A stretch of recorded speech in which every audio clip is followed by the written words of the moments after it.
This video is a little late, but we're long 88.50. You can check the New York stock tick chart down. We had a nice trade to the second standard deviation. We had a close and had a nice little cross at a new low, and the open of that bar was 88.50. It had a low of 84 and had a high of 90 and a quarter, and we're probably going to close somewhere between here and the M period high in the 98s. Our target on this trade is, the cash close is 4 minutes. So our target's not a great deal. 2 minutes. Keep the video running. Just got up to feed the cat, came down and saw that opportunity. That's the kind of opportunity that we were waiting for and missed earlier. It's a nice combination. You see an indecisive bar, a new low or new high, and see the matching retracement either to the second standard above the mean or second standard deviation below the mean. I don't have any more room on my paper to write these trades.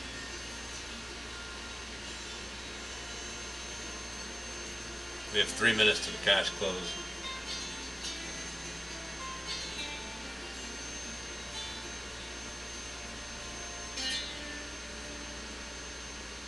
Most of the people who build the M-class war will never drive across the desert. Most people will never need windshield wipers. Wow, we almost took the 94s. We're going to take the 93s out. 93. That was a nice little trade. 93. Wasn't the best trade of the day, but it wasn't terrible. We're going to pause the video for a second. There's only a couple minutes. You just let it run to the close. We'll let it run to the close here. What if you choose to continue working part-time? What if you inherit some money? What if you move to a lower tax state? Wealth Ruler gives you straightforward answers that you can actually apply to your retirement strategy. And it's free at tdameritrade.com. Independence is the spirit that drives America's most successful investors. Closing Bell is brought to you by TD Ameritrade.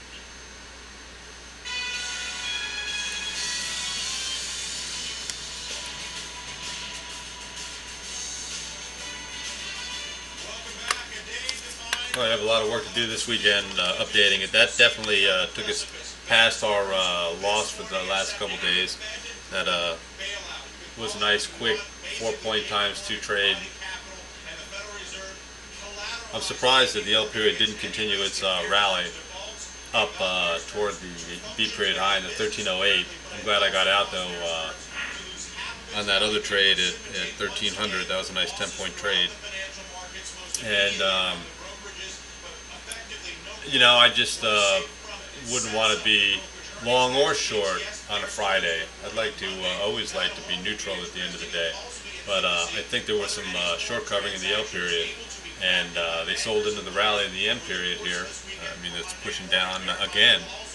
So we'll see what next week holds. The short trading week, certainly having a rally back on 311, now selling lower 2 days later is not a positive situation. And if we break below the 72s, that could be a problem. The close is about to occur in the cash, and electronics, I guess it'll be 15 minutes later.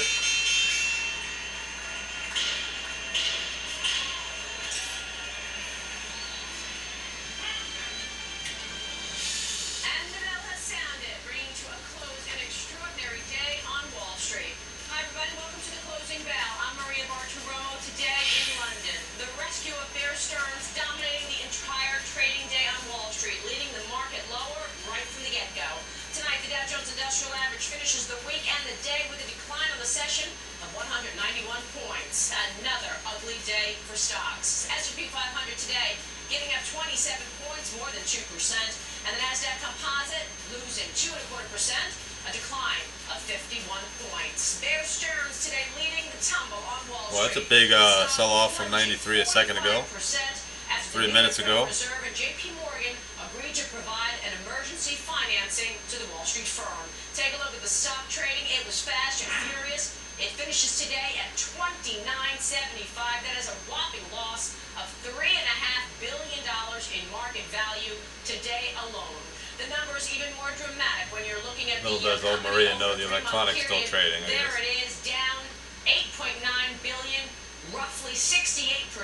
The market cap loss, nearly $9 billion in a 3-month period. A startling sum even for a company that marked the start of it all with the failings of 2 hedge funds last summer. Today's announcement from Bear Stearns and the New York Fed coming as a shock to Wall Street, because just 2 days ago, the CEO of Bear, Alan Schwartz, was on CNBC in an exclusive to dismiss rumors of a cash crunch. He told CNBC investors and the Wall Street analysts the firm's liquidity position was fine. The markets have certainly gotten worse, but our liquidity position has not changed at all. Our balance sheet has not weakened at all. And yet, 48 hours later, everything changes. This morning, Schwartz said that the firm's cash position had deteriorated sharply over the past day. Questions now being asked at this hour. What did Schwartz know? When did he know it? Is he simply not aware of the extent of the problems at the company he heads? Or do things change that quickly that a company needs to orchestrate a rescue within a 24-hour period in these volatile and uncertain days? Under today's agreement, the New York Fed and JP Chase have agreed to provide an unspecified amount of secured funding to Bear Stearns for up to 28 days. The Fed will provide non-recourse back-to-back financing to JP Chase. JP Morgan says it's working closely with Bear on securing permanent financing or other alternatives for the company. I feel like I'm in the twilight zone listening to these stories. On a closing bell, first let's get the tape trading action for the rest of the market. Bob Pisani, our eye on the floor of the New York Stock Exchange, in the thick of everything. Bob. And we had an inflation report this morning that seemed like a million years ago was better than expected. We had a rally for 3 or 4 minutes. Yeah, we still got about 10 minutes to the electronics close. Looks like we're going to close here in the mid-80s somewhere, significantly off the L-period high at 1302, or the M-period high at 1299. I'm glad that we were able to bag a few points on our buy there at 88.5, 89 area. And I could have shorted the area where we got out at 93.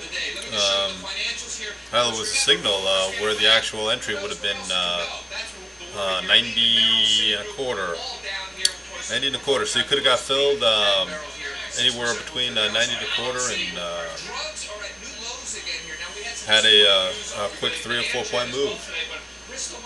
But we didn't take that that trade. I think that was right before the cash closed. I think that bar, yeah, that bar opened 16:01, 100 hours. So I didn't particularly care to take that. I actually wasn't even sure if the electronic markets closed at 1600 hours or 1615 hours on Friday. To be honest, my first thought was it closed at 1600 hours with the cash, and then reopened Sunday around 7, I think, 7 p.m.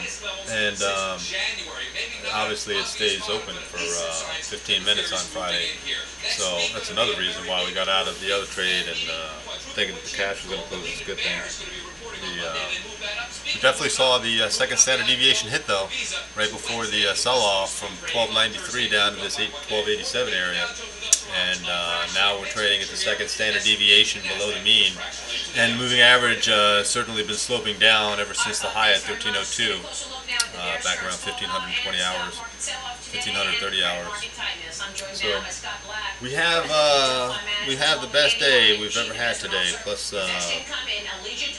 I don't even know actually. It's over 50.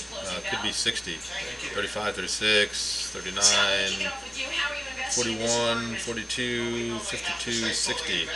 60 points. That's enough to take our loss back from the last couple days and put us in a good mental state for the weekend. And looking forward to next week, we have a couple things we'd like to focus on.